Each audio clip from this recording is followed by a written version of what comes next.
Câncer, conhecimento, prevenção e apoio.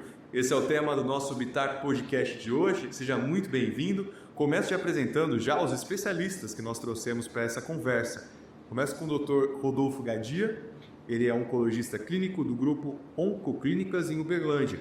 É também especialista em oncologia pela Sociedade Brasileira Oncologia Clínica e membro da Sociedade Americana de Oncologia Clínica, além também da Sociedade Europeia de Oncologia. Dr. Rodolfo, muito bem-vindo, viu? Obrigado, é um prazer estar aqui. Prazer totalmente nosso em receber você e também o Agnaldo Fernandes Cunha. Ele é engenheiro de formação, eles devem estar se perguntando como que o Agnaldo veio parar nessa conversa, né? Mas ele também está no grupo Luta pela Vida há quase 10 anos, participando ativamente como voluntário e diretor nos últimos anos. Atualmente ele é diretor-presidente do grupo Luta pela Vida e está sendo a sua primeira vez ocupando esse cargo, participa junto com a gente dessa conversa. Ninguém melhor que ele para apresentar para vocês o que é hoje o grupo Luta pela Vida. Eu começaria dizendo que é uma instituição importantíssima aqui para a região de Uberlândia, fundada em 1996.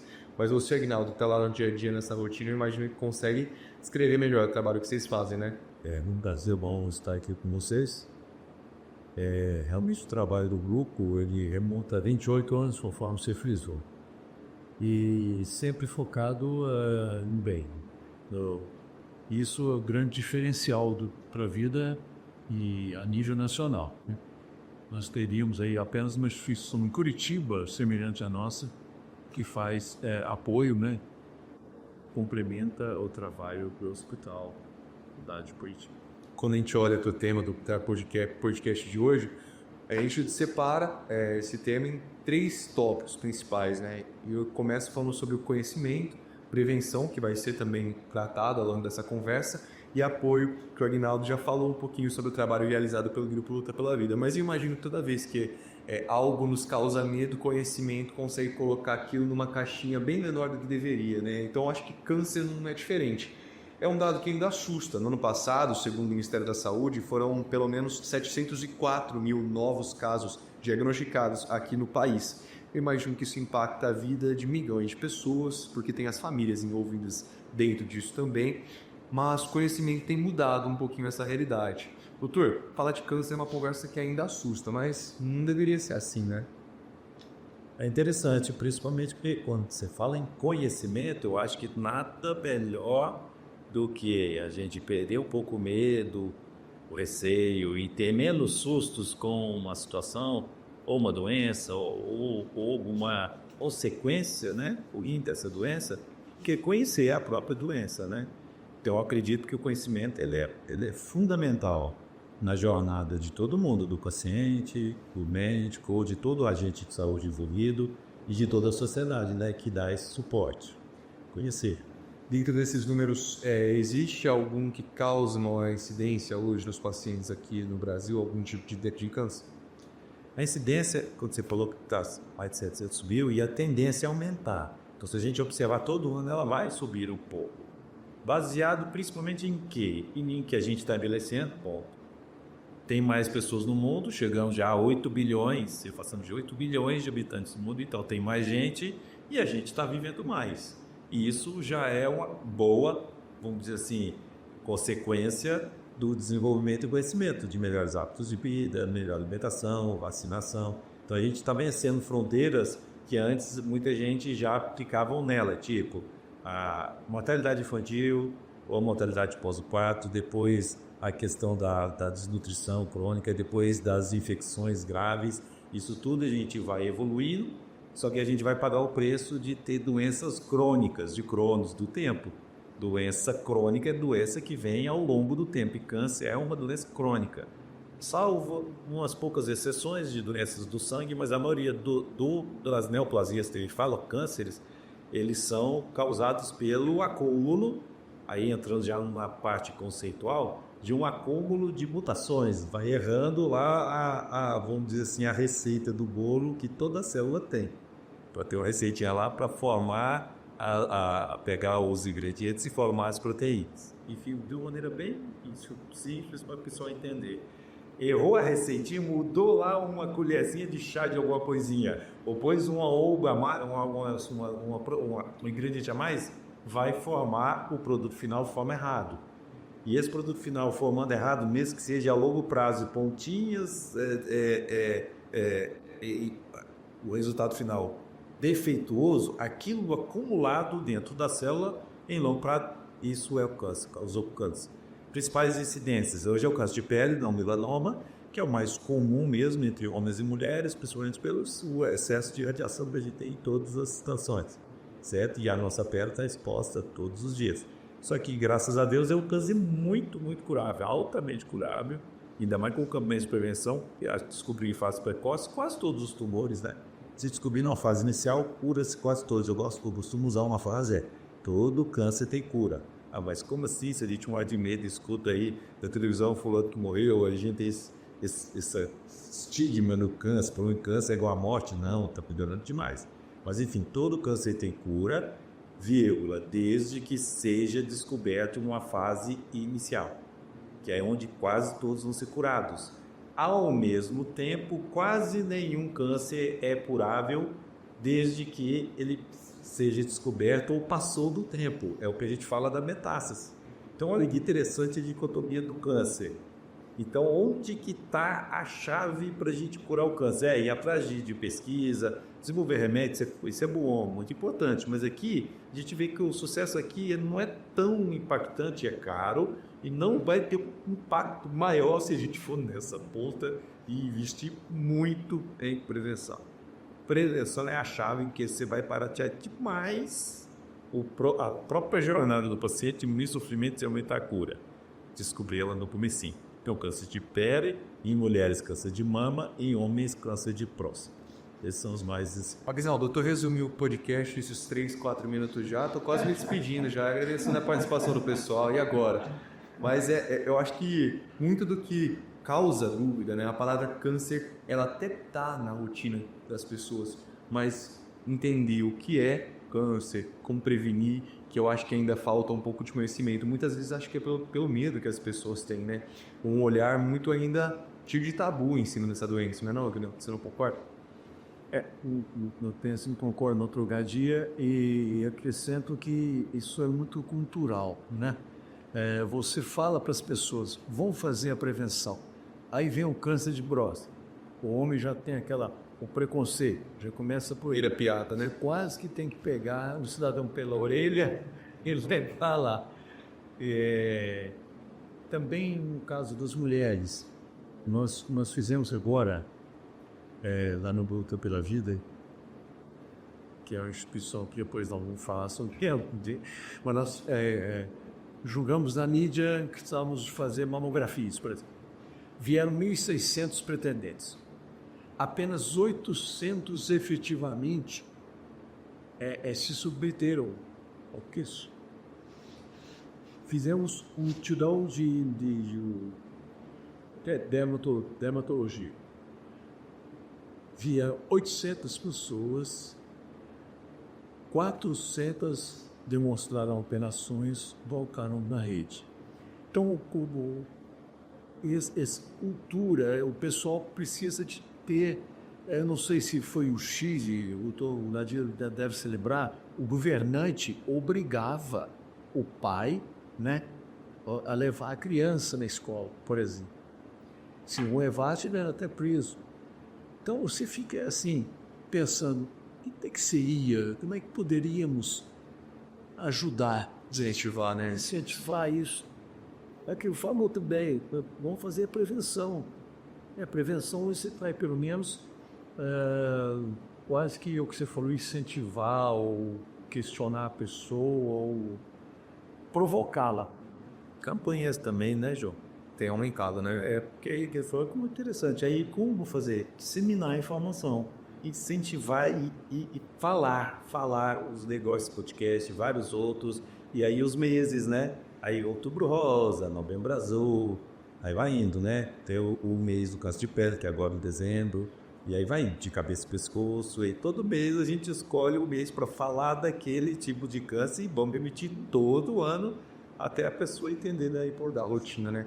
Rodolfo, existe um momento ideal para começar a ter essa preocupação? Sim, existe. Igual eu te falei, como é uma doença da idade, né? Então, um dos grandes fatores de risco é a idade. E esse, eu costumo dizer, esse não tem jeito, né, filho? Não tem jeito. Não, eu estou te chamando de velho. Mas eu tô... Brincadeira. Experiente. A gente tem que ficar atento. Por quê? Porque esse é um fator de risco que a gente fala, que é não modificável. Não tem como, não dá para parar o processo de envelhecimento. E o envelhecimento da célula, do corpo, vai causar alguns pequenos erros na questão de multiplicação, e isso vai acumulando ao longo do tempo, e isso é o câncer. Uma falha é uma doença. Apesar de que, vamos falar, no site do INCA, né, fala mais de 100 doenças, aí tem o site do Oncoguia que atualizou e fala mais de 200 doenças, enfim. É um conjunto de doenças e cada uma tem uma história natural muito individual, é tão interessante, porque a gente fala câncer. Só que câncer de mama é uma história totalmente diferente do tumor do cérebro, que é totalmente diferente do melanoma, que é um câncer de pele, que é totalmente diferente do carcinoma bacilar, que é um outro tumor de pele. Então os dois saem do mesmo órgão, só que são totalmente diferentes os comportamentos. Então a gente fala que é um conjunto de doenças, mas engraçado, cada um tem uma particularidade. Cada um vai comportar de um jeito, vai ter até os tipos de tratamento vão ser um pouco diferentes. Só que onde que eu quero chegar? Mas a base de todos é o quê? É a alteração do núcleo celular. Na receitinha na receitinha. Então é uma doença basicamente genética. É aí que você fala. Então, uma idade importante. O que eles falam? Mulheres, idade para mamografia.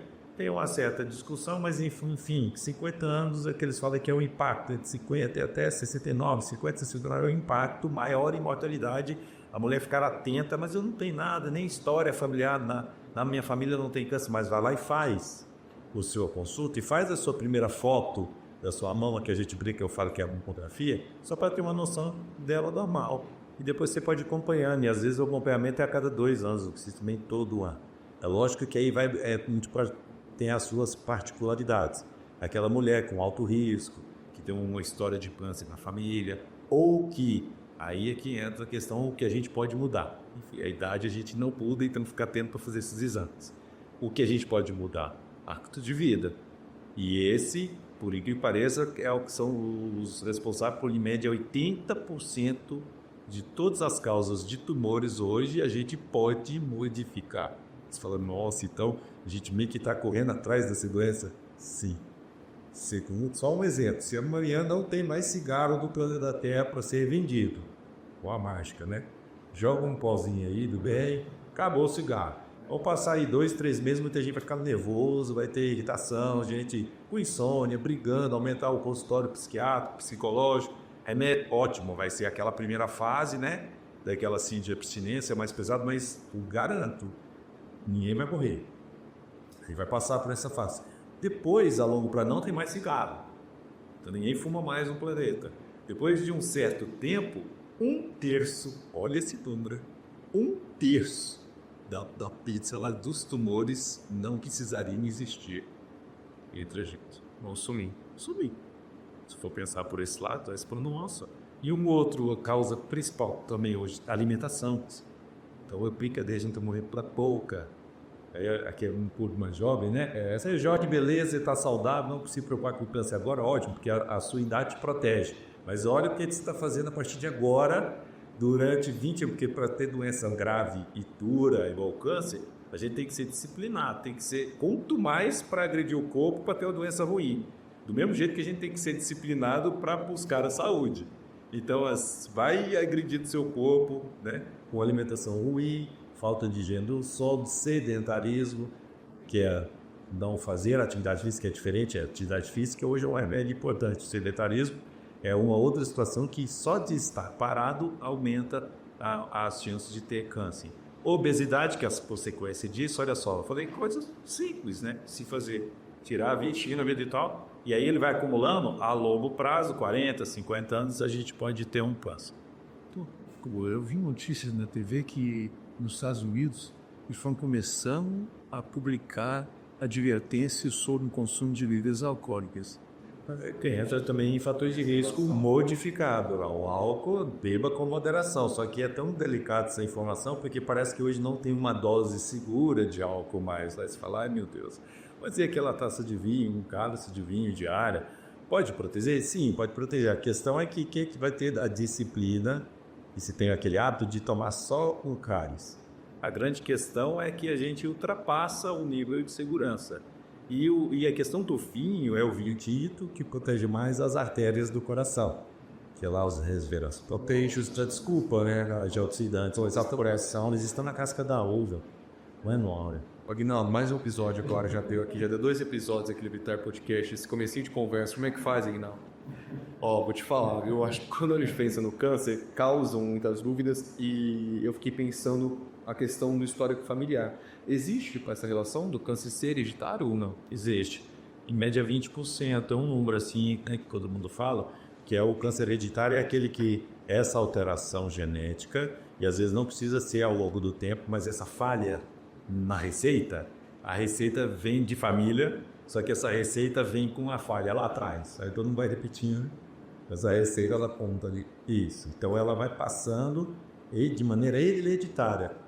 Por isso que é uma avaliação que a gente fala germinativa, porque passa numa linhagem familiar e aí esse gene vai propiciar aquela pessoa ter um câncer, inclusive mais jovem e às vezes um câncer mais agressivo e uma chance maior de ter um câncer. O exemplo prático é o câncer de mama, com uma alteração numa falha, uma letrinha que tem lá do código genético, que é o BRCA1 e BRCA2. Tem várias outras, mas as duas principais.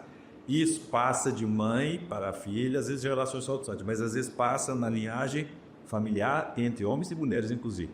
E o homem que tem essa mutação, ele tem mais chance de câncer de mama, inclusive. Mas a mulher que tem muito mais, né, a incidência é muito maior, pelo também músculos de glândulas mamárias. Esse gene, a mulher que tem esse gene tem que ficar atenta. Aí ela tem que diminuir um pouco a idade para fazer os rastreamentos e, dependendo da situação, até fazer aquela cirurgia para prevenir, que é onde que é o órgão de choque, a glândula mamária. A mutação está ali e que ali em algum momento ela vai desenvolver o câncer. Então, se a gente já sabe disso, por que não ir lá então tirar essa glândula para evitar de desenvolver o câncer? Olha que interessante. Então, é um tratamento para prevenir o desenvolvimento do câncer.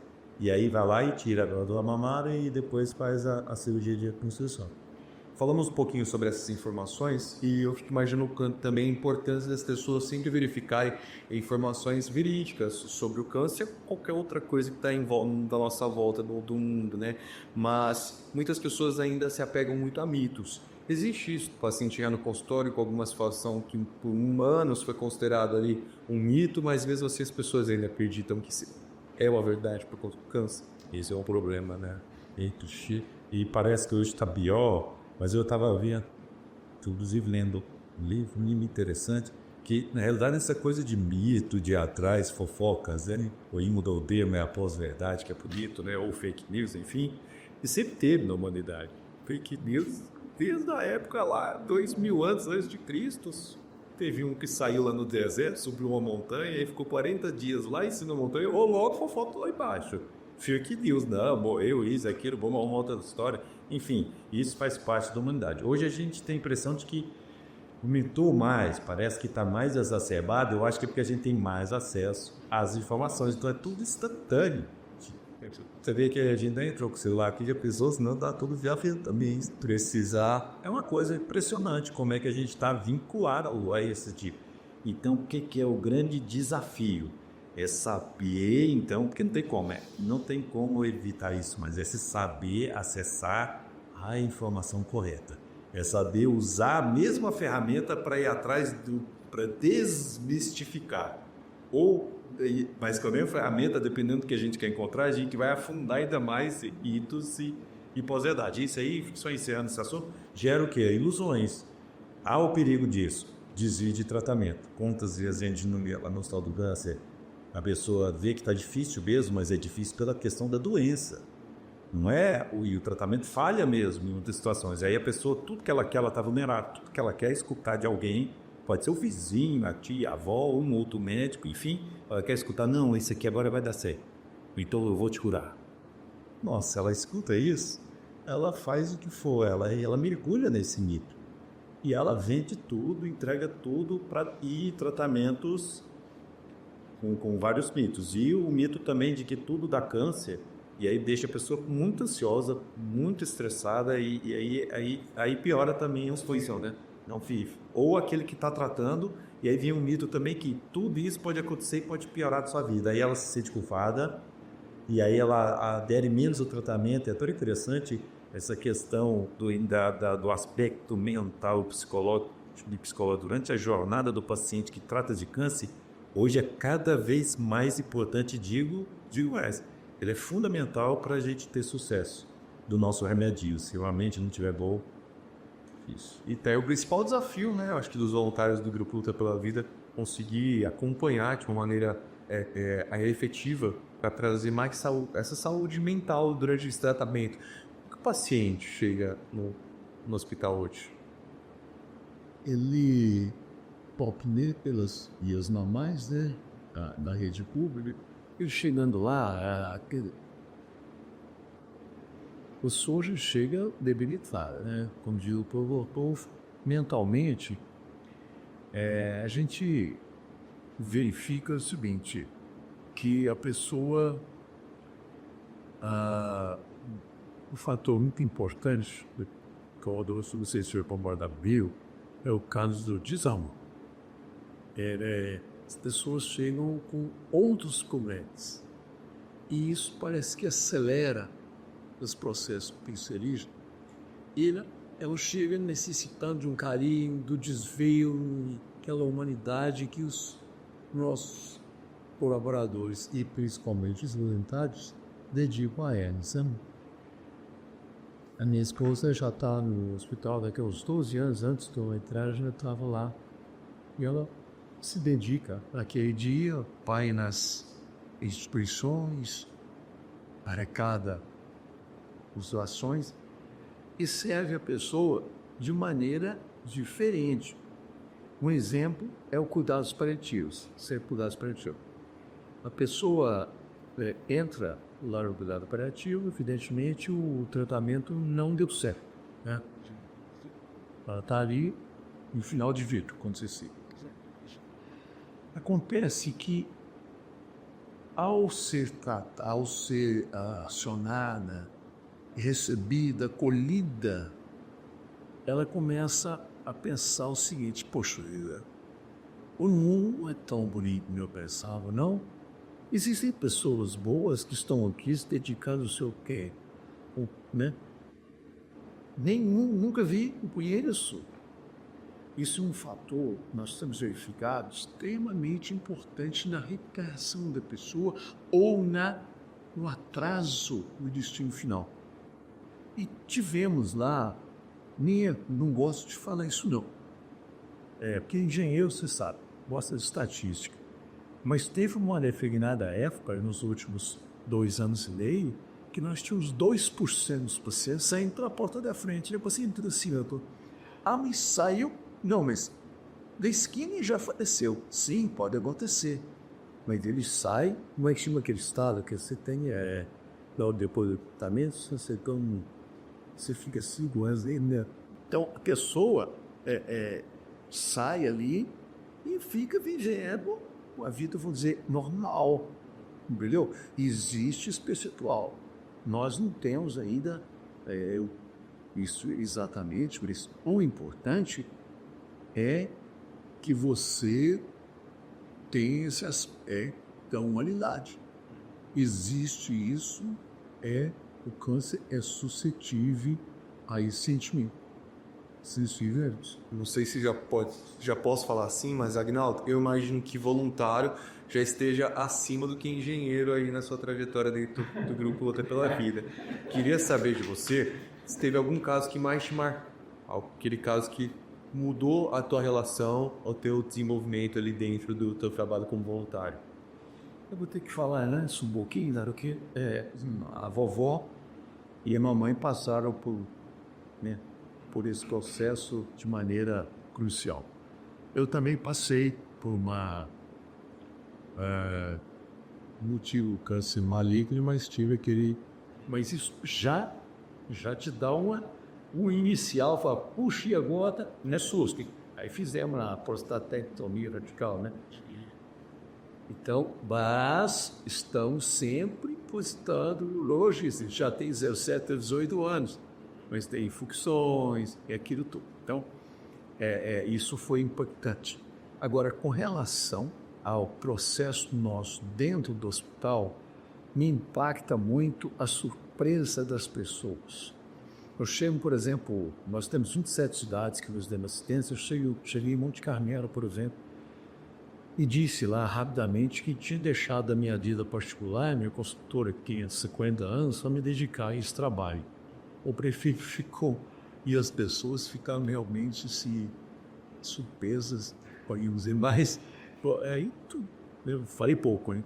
Aí o prefeito disse, por exemplo, que está aí, vocês estão querendo que o nosso trabalho, porque nós vamos fazer igual que estamos fazendo um leilão para nós, como as cidades vizinhas fazem, alguns aí me falar muito superior sobre Uberlândia, mas eu não vou ficar pensando. Uma briga que não vale a pena começar. Não vale a pena comprar uma cidade de 900 mil habitantes para ir um leilão que outra cidade menorzinha por 90 mil faz. Então, mas chega-se a mudar. As pessoas têm que se conscientizar. É o que o doutor sempre fala, 98% das pessoas são boas, mas é preciso ir até elas. Então, esse processo de ir até elas é bem importante. É preciso ir. Isso que me impactou bastante, a surpresa de saber que o trabalho é importante e que as pessoas se estão propensas, estão loucas, assim, ávidas, né, por serem tocadas. É importante dizer que hoje o Grupo Luta pela Vida atua nas unidades do Hospital do Câncer em Uberlândia e também no Centro de Cuidados Paliativos Oncológicos, que recebe pacientes, então, não só de Uberlândia, mas aqui da região também para esse tratamento, de cidades vizinhas. Por isso a importância desse trabalho para a região, como o Agnaldo estava comentando junto com a gente. Ele comentou uma outra situação que também gera dúvidas sobre o câncer, né? Câncer benigno, maligno. Eu já ouvi várias vezes sobre isso, mas nunca entendi corretamente qual que é o significado de cada um desses diagnósticos, doutor. Então, como que tem essa diferenciação? Existe esse câncer benigno? Como que funciona? Pensar assim, tentar usar analogias para entender bem. Tudo tumor, tipo um nódulo, né? Vamos imaginar, tumor uma bolinhas de carne, vamos dizer assim. Uma bolinha bonitinha, que é um conjunto de células, mas essas células têm algumas alterações, mas não tem alteração genética que deixe ela com o comportamento de essa bolinha crescer, pregar, formar uma raiz, invadir, agredir ao redor e soltar metástase. Se é só aquela bolinha, é um tumor, mas aquela bolinha que fica paradinha ali é um tumor benigno. Todo tumor que a célula tem o comportamento de enraizar, espalhar, formar metástase, que é que ela deposita, associando em outro órgão a distâncias e às vezes leva ao óbito o paciente, e isso é um tumor maligno. Tumor maligno é igual a câncer. Então, toda vez que a pessoa fala é câncer, já pode subentender que é um tumor maligno, entendeu? Então, se você tem um tumor, você tem um tumor, ótimo, vou morrer. Não, você tem um tumor, é benigno ou maligno? Não, meu tumor é benigno, ótimo, é um meningioma, delicado, dá lá, opera, tirou uma lesão na meninge. Os são diferentes. Tumor benigno não é câncer.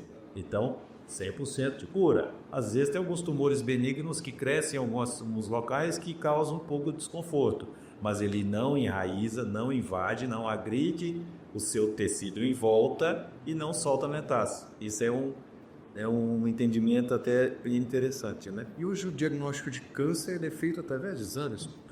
Também. Olha, o diagnóstico de câncer é tão interessante.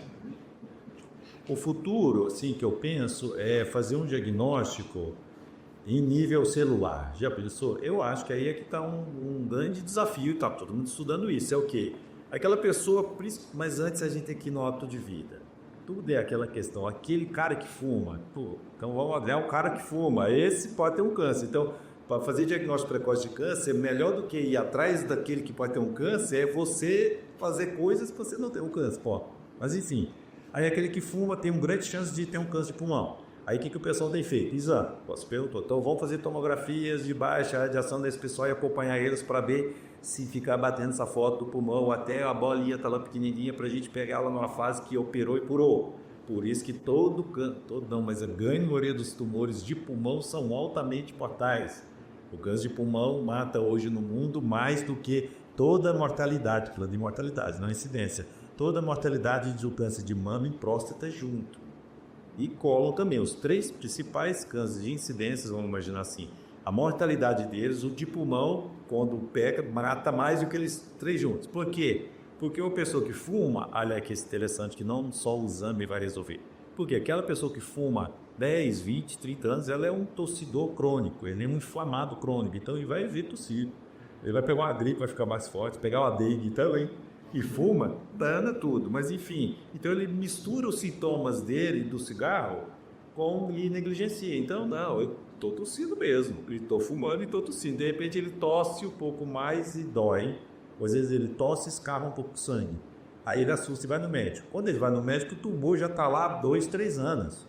Por quê? Porque não está numa fase inicial e está misturou outros sintomas. Então ele vai lá e já espalhou e aí alta mortalidade, entendeu? Hoje Sim, já está tarde. então eu pegava a bolinha no começo, tira para salvar esse pessoal. Só que viu que tem que fazer muito exame e muita gente, custa caro isso para salvar poucas vidas, mas é salva vidas. Então onde que a gente pode chegar? Biópsia líquida. Faz exame de sangue nessa pessoa, principalmente de alto risco, e eu vou selecionar. Aí entra a questão de pesquisa.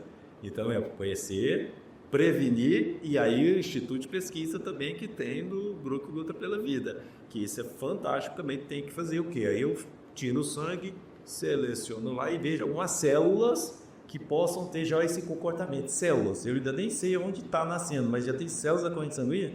Então, e aquela célula está alterada e pode ser do pulmão, então agora eu vou ficar vigiando o pulmão daquela pessoa, mesmo que ainda não tenha um câncer. Aí sim, eu acho que começa a ser mais assertivo e curativo. Então, eu ia perguntar aqui para o Dr. Rodolfo sobre o PCR, que é um índice que detecta inflamação do corpo. Né?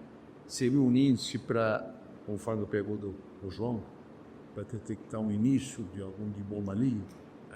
Essa é uma boa pergunta, e já pegando o gancho dos exames, né? Porque tem exames que às vezes eles alteram em várias situações. Então, uma inflamação, um trauma, às vezes, uma infecção viral mesmo, uma infecção bacteriana, às vezes aumenta muito essa PCR. Às vezes a pessoa está só inflamada mesmo, cronicamente, ela tem um PCR alterado e não necessariamente vai ter o câncer. Então, tem exames que eles não são tão específicos. Então, a especificidade dele é baixa e às vezes altera, qualquer coisinha está alterada, então ele é muito sensível. Então, ele dá muito falso positivo. Se você dosar o PCR agora e ele pode estar alto, você fala, nossa, eu estou com câncer, não necessariamente. Então, também tem isso, por isso a pesquisa. Conjunto. É um conjunto. E aí você fala, então, os exames que funcionam mesmo, a mamografia funciona mesmo, o toque retal com o PCA tem seus dores. Não adianta sair do médico, eu fiz o PCA, tá bom, só o toque tem seus dores, para próstata funciona. Colonoscopia funciona para câncer de intestino. Papa Nicolau funciona para o colo do útero, só que aí vamos no colo do útero e vacina, que aí evita de ter. Encostou com o HPV, que é uma das causas, a gente falou de causa, tem outras causas também que a gente é de comportamento, que é vírus. Tem muitos vírus que a gente tem contato, que ele vai lá no núcleo e entra dentro do núcleo e causa câncer. Esses exames, de um modo geral, são esses mesmos que funcionam para prevenir. Você viu o tanto de câncer ainda que tem, que a gente ainda não consegue fazer aquele exame certeiro, ovário, pâncreas, e as milhares, e aí vai. Aí vem um monte para a gente ver, o tanto que também a gente ainda está... Eu levantei lá, então, levantei o diagnóstico como isso. Eu tenho que preparar um paciente, por exemplo, para esse tratamento? Com certeza. E eu falo do preparo, aí eu vou pegar o gancho aqui do Aguinaldo, né? Que olha o que eu vou voluntariado. O médico vai lá, fala tecnicamente, ó, vamos fazer assim, assim, assim, assim. Ótimo, eu fiz o preparo do que a gente vai tratar. E o resto do preparo, o paciente tem que entender, elaborar, assimilar o diagnóstico e o que tem depois na casa dele, que ele vem estar só dentro do consultório. Vai a dinâmica familiar dele, a dinâmica social, como ele chegou, ele tem comida, ele vai ter o remédio, porque a gente passa um monte de remédio e entrega para ele. Ele vai olhar e fala, nossa, não tem dinheiro para chegar aqui direito. Como que eu vou comprar esse remédio, esse suplemento, essa coisa? Aí entra o pessoal voluntariado para dar esse suporte e que é bem bonito isso, porque, brincadeira à parte, pode ser até fora do ambiente de saúde. Ele é um engenheiro que agora está no voluntariado para desconstruir sofrimentos e reconstruir almas. Pensa isso. Mano, pessoal, Para fazer um corte aí já. aquela frase que está muito comum, transformando vidas, queimando fios. Mas nesse ponto que é interessante que vocês fazem é acolher esse paciente. Eu gostaria de entrar num gancho aqui, porque o Rodolfo ele falou na parte financeira, né? Como é importante a instituição que possa ajudar o governo nessa questão dos remédios e também pela prevenção evitar o consumo, um gasto muito grande para tratar o paciente. Eu conversei com a doutora Gatia, nós temos uma similaridade de pensamentos. Eu gosto muito da palavra insight, né? Feeling. E nesse período que nós estamos mais na direção, eu pensei bem e falei, gente, por que nós vamos construir um hospital que estava projeto de prevenção, pesquisa e diagnóstico? Pesquisa. Conversei ontem com um empresário que mora nos Estados Unidos. Ele tem laboratórios e tudo mais. Ele falou, olha, pesquisa, volume de dinheiro é astronômico. Não tem sentido nós investimos num contexto global, num princípio, os 50% de pesquisa. Prevenção, importantíssimo. Temos que atuar na prevenção. Agora, como fazer quando a pessoa já vai para o tratamento? Vai fazer o tratamento. Quando ela chega no hospital, ela tem que fazer exames preliminares, não é isso? Ultrassom, Estadiamento. biópsia, me foge o nome agora, mas tu faz esses exames. Radioclínicos também, Tomografias. tomografias. Ora, nós estamos atuando mais, isso é uma definição nossa dessa diretoria, nesses exames. Descobrimos o seguinte, fomos no Medicare, Hospital das Penhas, e solicitamos quanto que eles estão despendendo de recursos para esses exames correlatos. Me trouxeram um valor que eu achei interessantíssimo, de Uberlândia e região. Transformei em dinheiro, pesquisamos as clínicas de Uberlândia, não só no que eles não ia dar conta, mas é bom fazer isso. As clínicas, devido ao volume de exames, baixaram o preço 60%. O que fizemos? O nosso dinheiro que nós temos de reserva, que é da sociedade, tudo que eu estou dizendo aqui, precisa chamar a atenção de vocês na Câmara, que é a sociedade que fez tudo, tá? Nós estamos apenas gerindo os recursos, isso é muito importante. Então, a sociedade nos possibilitou ter um volume de recursos que estão aplicados. É para ser feito um hospital de 30 milhões de reais. 40 milhões, e mais equipamentos, e mais manutenção. Vamos chamar isso de baixo, 40 milhões. A aplicação ganha de 360 milhões. O mês, vocês sabem quanto nós investimos, isso é importantíssimo. Para o Uberlândia região agora, mamografia, com ultrassom, com biópsia, com exames tipo de dermatologia, com pequenas cirurgias, com médicos, é assustador. Não chegou a 200 milhões. Não chegou a um mês de aplicação daqueles recursos que nós gastaríamos, investiríamos nessa falta. Daí, então, você vê que Uberlândia, com quantos hospitais que tradicionais daquela época nossa antiga, né, do seu avô, da dia, não temos mais. Chegou a parte administrativa, falou que é ter lucro, então eu vou fazer gestão. Outra coisa importante, gestão. Nós estamos investindo nisso, gestão, e fazer valer o paciente. A sociedade quer, a pessoa tem câncer, descobriu, meu Deus, imediatamente você tem que acolher, né? E não pode ter fila, meu Deus, não pode ter fila. Ô, Guinaldo, eu acho que é uma imersão nessa rotina e esse desafio diário que é conseguir acolher essa quantidade de pacientes. Eu fico imaginando, desculpa se for uma pergunta pessoal, se mudou alguma coisa na sua rotina. Você começou a se cuidar mais depois desse período? Eu estou com atestado médico, né? O médico já mandou me afastar, falou, você já conseguiu muito com o passaporte, né? Os jovens estão ouvindo. O meu objetivo é obter um passaporte celestial. Ele é um médico neoplegiologista há vários anos, há de 25 anos. O senhor já conseguiu o seu passaporte. Por favor, o senhor está se destruindo. Eu falei, não, mas eu não consigo. É avassalador, já disse o doutor. É uma coisa, João, que tira de sorte totalmente. A minha esposa, ela está comigo porque está comigo há mais de 60 anos, já namoro e casamento. Eu te avisei, você não consegue isso. Gente, é dia e noite, sábado, domingo, feriado, não tem como. Você sabe disso tudo. O trabalhismo, o trabalho da hora é maravilhoso. Eu sou formado lá, minha formação tudo foi lá. E parte era o grupo também, que com certeza ajudou para abrir e de alguma maneira, né, dar o suporte, abrir a residência médica para formação. Eu tenho formação de oncologistas lá no Hospital do Câncer, que muito foi gerenciado o início, a luta toda pelo grupo, né, Luta pela Vida. Trabalhei 15 anos lá. O trabalho é fantástico. E a dedicação, e principalmente a turma toda é voluntária. E eu acho que isso tem todo o sentido, muito mais também, às vezes espiritual, de entregar um pouco da sua alma ali.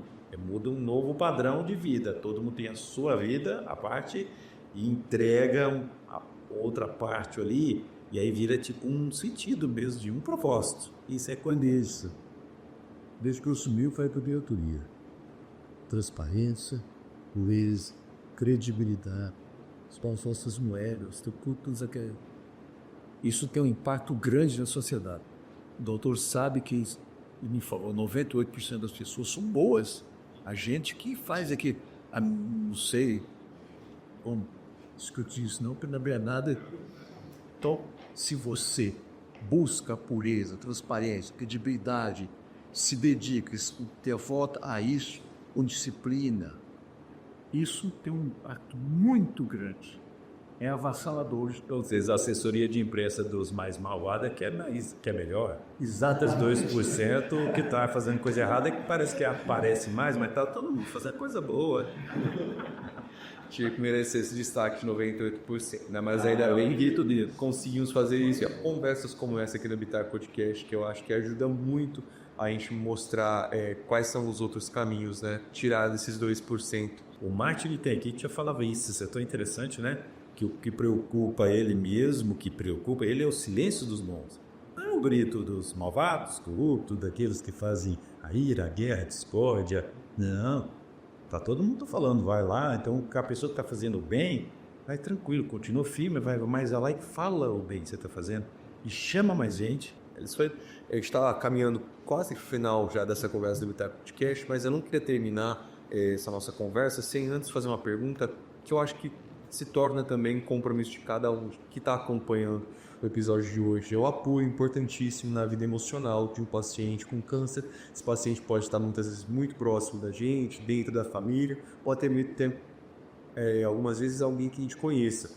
Mas diante da experiência de cada um de vocês, queria que vocês deixassem uma mensagem de como essas pessoas podem, então, apoiar um paciente com câncer.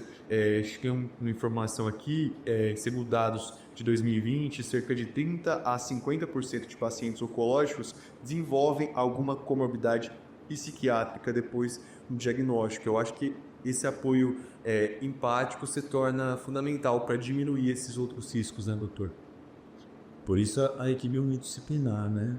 Ninguém trata câncer sozinho. Desde os médicos, não existe só o cirurgião oncológico, existe o que opera, depois existe o radioterapeuta, que é uma especialidade, existe o oncologista clínico que faz a quimioterapia, imunoterapia, olha que interessante. Isso na parte médica, mas tem vários outros. Aí o médico do cuidado paliativo, aí entra na parte multidisciplinar, o psicólogo, fundamental, o psiquiatra, vai ajudar nessa parte, o nutricionista, a assistente social, fundamental, né? O fisioterapeuta, e vai ser que grande. A equipe, ela tem que ser grande, tem que ser unida, tem que ser um grupo em prol, em conjunto, para melhorar tudo, melhorar a jornada do paciente. Porque se às vezes a jornada não vai ser tão boa, o câncer está metastático, espalhou, então o desfecho final vai ser desfavorável. Ele vai falecer da doença. Bom, então o que a gente pode fazer para deixar essa jornada o mais suave possível e agregar o máximo de qualidade de, por incrível que pareça, boas lembranças durante essa caminhada.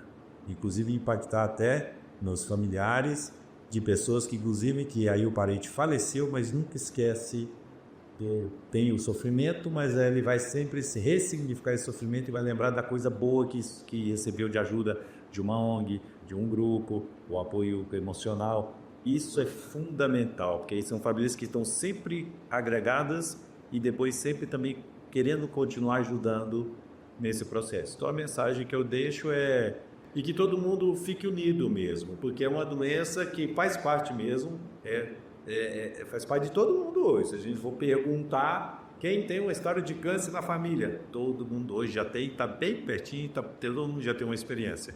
Então é uma dinâmica de aprendizado contínuo, saber trabalhar a sensibilidade, principalmente daquele que está enfrentando o câncer, porque os papéis podem se trocar facilmente. A gente pode estar em alguma situação do lado de lá, seja como paciente ou seja como familiar ou agregado, ou alguém que está vivenciando isso no ambiente familiar. Então essa sensibilidade é fundamental, que aí a gente também vai entender um pouco do aspecto emocional e ajudar de alguma maneira a ele suportar toda essa...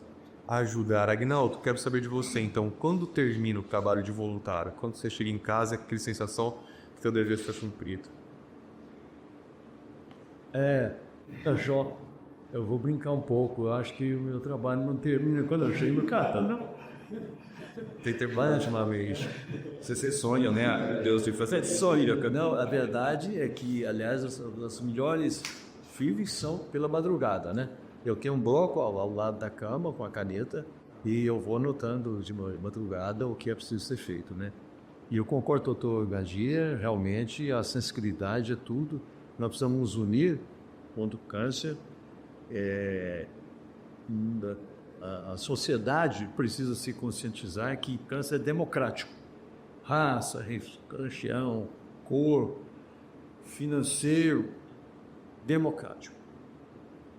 Vai nos atingir a todos. Aliás, existe um axioma, eu não quis falar o drogadinho, mas nós iremos para o outro lado com ou de. Ou apesar do câncer, ou apesar de qualquer outra doença grave, a gente está caminhando para lá, né? Preciso que a sociedade continue unida e ajudando essas instituições, essas ONGs, como o Grupo pela Vida e outros que tem aqui, evidentemente, para que essa união de forças possibilite uma conscientização, né? De que a humanidade, como o Dr. Adolfo disse, ela é boa por natureza. Ela apenas está sendo tocada de maneira talvez insensível por algumas pessoas. Que cresçam os 2%, então, diante dessa realidade. Agnaldo Fernandes Cunha, atual diretor-presidente do Grupo Luta pela Vida, parabéns pelo teu trabalho, da sua esposa e dos mais de 400 voluntários hoje que atuam dentro do Grupo Luta pela Vida. Deixa uma orientação para quem quer se tornar voluntário do Grupo Luta pela Vida. Como... Então, João, nós temos lá um setor de voluntários que eu gostaria de deixar aqui em telefone para que o pessoal muitas pessoas, aliás, nos procuram, né? Então, 0800 340 2062 Vou repetir, 0800 340 2062. Gostaríamos que vocês se sensibilizassem e ligassem para nós, para que se tornassem voluntários. Nós necessitamos muito de reunir cada vez mais pessoas, que esse efeito multiplicador é um grande antídoto contra o câncer. Convite muito mais que especial. Muito obrigado mais uma vez, Agnaldo. Com a gente também o Dr. Rodolfo Gadia, e é oncologista clínico do grupo Oncoclínicas em Uberlândia, especialista, trouxe de uma maneira muito esclarecedora os detalhes sobre como apoiar, como prevenir e os conhecimentos também em cima do câncer. O que a gente pode fazer em cima de todas essas informações é replicar, né, doutor? Sim. Vou deixar dois acessos para a questão de informação correta, né? É o site do INCA, o Instituto Nacional do Câncer. Hoje ele está lá naquela plataforma gov.br, então lá entrou www.gov.br/INCA. Ou então dá uma googada lá, pouco que é jovem, entra no Google, põe INCA, Instituto Nacional do Câncer, lá dá muita informação correta. Tem um outro site também que é o da Sociedade Brasileira de Oncologia Clínica, www.sboc.org.br. Esses dois sites e o da Organização Mundial de Saúde também. Eu acho que isso está bem protegido, porque também navegar ali não é fácil não, vocês vão escutar de tudo quanto é coisas, então é importante sempre associar com a informação mais correta. Buscar essas informações e exercitar a gentileza, eu acho que se tornam duas mensagens importantíssimas, né? Você ter esse sentimento pelo próximo, acho que se torna essas duas informações importantíssimas também aqui no nosso Vitar Podcast de hoje. Quero agradecer mais uma vez a participação de vocês. Posso convidá-los para voltar? Com certeza. Isso é uma honra, então, viu? Muito obrigado pela sua oportunidade, o trabalho de vocês. A gente que agradece. É isso aí, obrigado. E para vocês, a gente se encontra num próximo episódio.